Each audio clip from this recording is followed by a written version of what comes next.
still and know that I am God.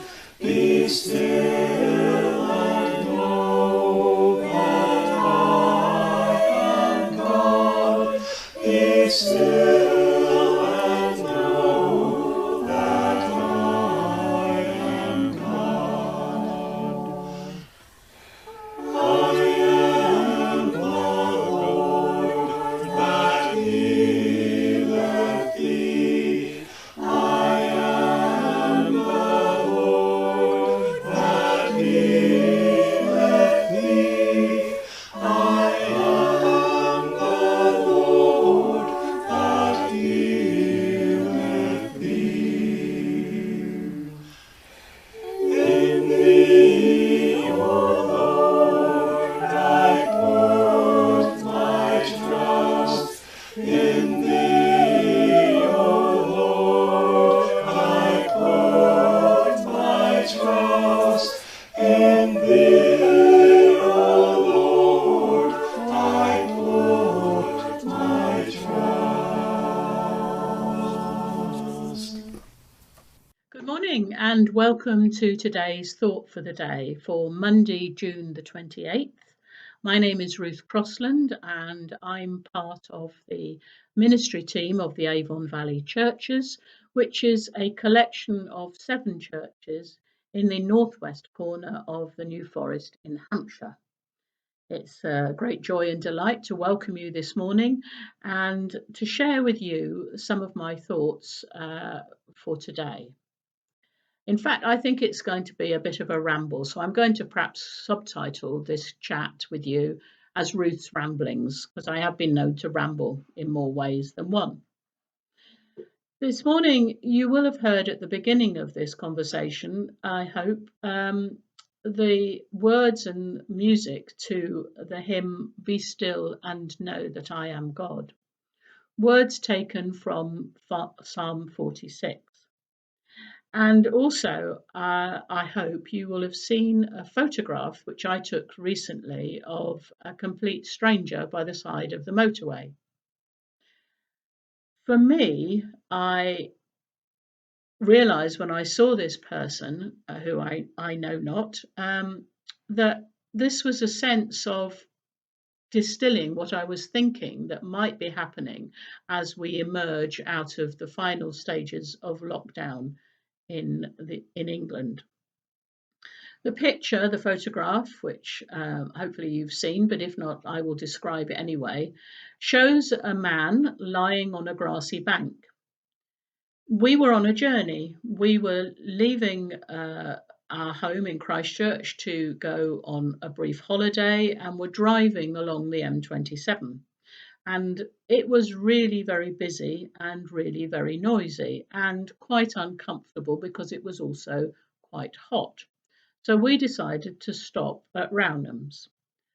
In the distance in the photograph, you will see the other carriageway, and hopefully you might be able to see the traffic constantly streaming in both directions. As we pulled into the car park of the motorway services, I was aware of this man in the next vehicle who very carefully got out of his car, took off his anorak jacket, laid it down on the grassy bank, in the right position, lay himself down on the ground and put on a set of headphones. And I could see that with this preparation, he was completely unaware of his surroundings. The noise, the busyness, the stress, the heat. He was laying in dappled sunshine. He had his eyes closed and he was immersed totally in whatever was coming through his headphones. May have been music, may have been a book that someone was reading. It didn't really matter. Very, very quickly, he'd become from the driver of the vehicle to a relaxed person in his own company. And it occurred to me that as we move out of this lockdown experience where we've not been able to see and be with the people that we love and care for, where we've not been able to engage in the activities that we hold dear because they've all been cancelled and shut down, that it might be a challenge for some of us, and it will be, I'm sure, for me, to make time to be still and quiet and to be in the presence of God. This man, whoever he was and is, had this ability to shut himself off and to withdraw and to retreat. And I envied his ability to be able to do that so quickly and so efficiently. I have to say, for me, parts of lockdown have been quite busy.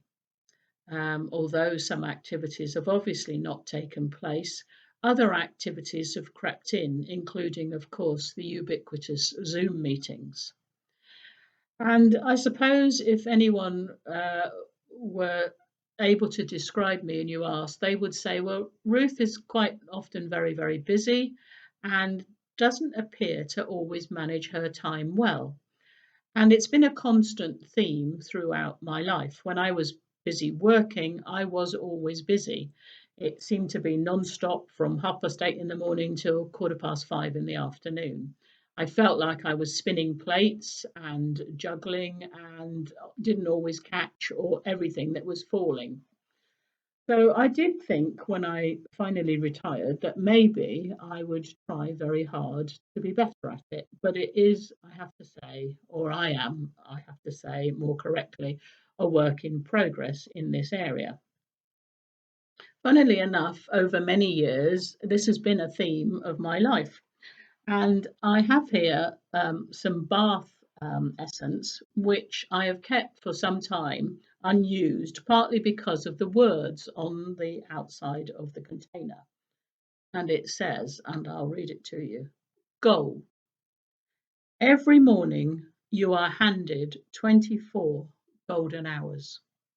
They are one of the few things in this world that you get free of charge. If you had all the money in the world, you couldn't buy an extra hour. What will you do with this priceless treasure?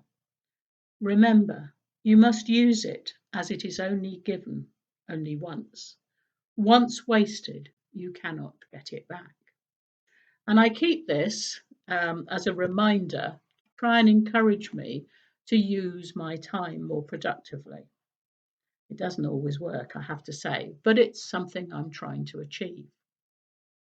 For those of us in the church, we may have heard of the concept of the Kairos moment, where we are the Greek word, which means a God given moment of opportunity. And all of us, I'm sure, will also have heard of Chronos. Chronos being a sort of timeline, the time of our lives, a sequential time, whereas Kairos being a sort of moment. Now, I have to say, I think I'm relatively good at trying to spot the Kairos moments, but as I've declared to you, not particularly good at managing my Chronos time, my long periods of time. But one can always try harder. So, this is what I'm going to try to do. I'm going to try really hard to spend more time still and being in God's presence. It will be a challenge for me, I know that. I've often, when I've heard the stories of Mary and Martha, thought, well, I know which one you are, Ruth. And I've always really identified with being the Martha. I've always thought I'm the one rushing around trying to do the practical things to make everything all right, rather than sitting down quietly contemplating or reflecting at Jesus's feet. But I'm reassured by the words of an author called Gary Chapman. He has written a book called The Five Love Languages. And he says in his book that each of us has a different love language. There are 5 different ways that we all express and experience love. And they are as follows: quality time, words of affirmation, physical touch, acts of service, giving of gifts. And Gary Chapman, in his book, is very clear that we should not make those into a hierarchy.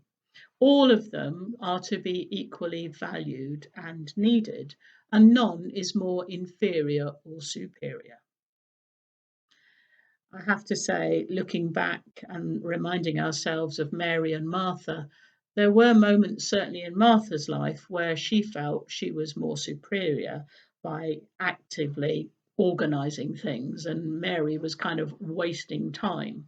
Although that was not always the case, and even Martha recognised later on when Jesus was at the house of Lazarus how important it was that they had those different attitudes towards Jesus. And she was not so cross, I don't think, with her sister Mary, because she watched Mary anoint Jesus's feet and felt that was hugely important. So serving in itself is, as we know, not a bad thing, because Jesus, of course, calls his disciples and us to serve. But also, we need to recognize that that is not totally who we are. We are human beings. We are wonderfully and abundantly made, and there are many different parts of our character. And sometimes those shadow parts of our character that don't always come to the surface need to be encouraged, perhaps, a little more. So I think for me, I'm hoping to try and find more of a balance between doing things which I consider acts of service and also quiet quality time with God and spending time in God's presence. I think before I've mentioned the work and book of the late Mark Yaconelli. He was an American theologian who died tragically young, but when I heard him at Greenbelt, I found him to be truly inspirational. And I was sad to discover in the last couple of months that he'd been involved in a horrific accident and did not survive it. In his book, this one that's called Wonder, Fear and Longing, he writes about rest. And I just would like to read this bit to you as something to reflect on as we draw to a close. Firstly, he quotes from Matthew, Jesus saying, "Learn from me, and you will find rest for your souls." Mark says this, Mark Yaconelli, "Giving your heart time to pray is like allowing the sun to shine on wintering seeds." He says he notices that as he prays, his soul is slowly warmed and given room to expand, infused with God's peace and mercy. Prayer is the way in which he nurtures and grows his life in God, he says. Prayer is the way in which I hear Jesus calling from the center of my life. Learn from me, and you will find rest for your soul. The ancient understanding of the word pray within the Christian tradition is to rest. Any experience of rest requires a release. We have to set down our work, our plans, our worries, and our activity, just as that man did in the motorway services. The fact that Jesus spent long periods of time resting, is one of the most overlooked aspects of Jesus' life, he says. He prayed and rested in the midst of suffering people. He prayed and rested in the midst of countless opportunities to do good. Mark asks, why did Jesus rest? Why did he withdraw from crowds of people desperate for healing? We know from Scripture that Jesus rested in order to commune with God. For Jesus, even Jesus, prayer was necessary in order to sustain and deepen his capacity for love. When we rest in prayer, Mark says, we become open and receptive to God's presence. In the Christian tradition, the experience of receiving God in prayer is called contemplation. Contemplation is an experience of being bathed in God's love and presence. It's an awareness of God attained not through thinking, but through loving.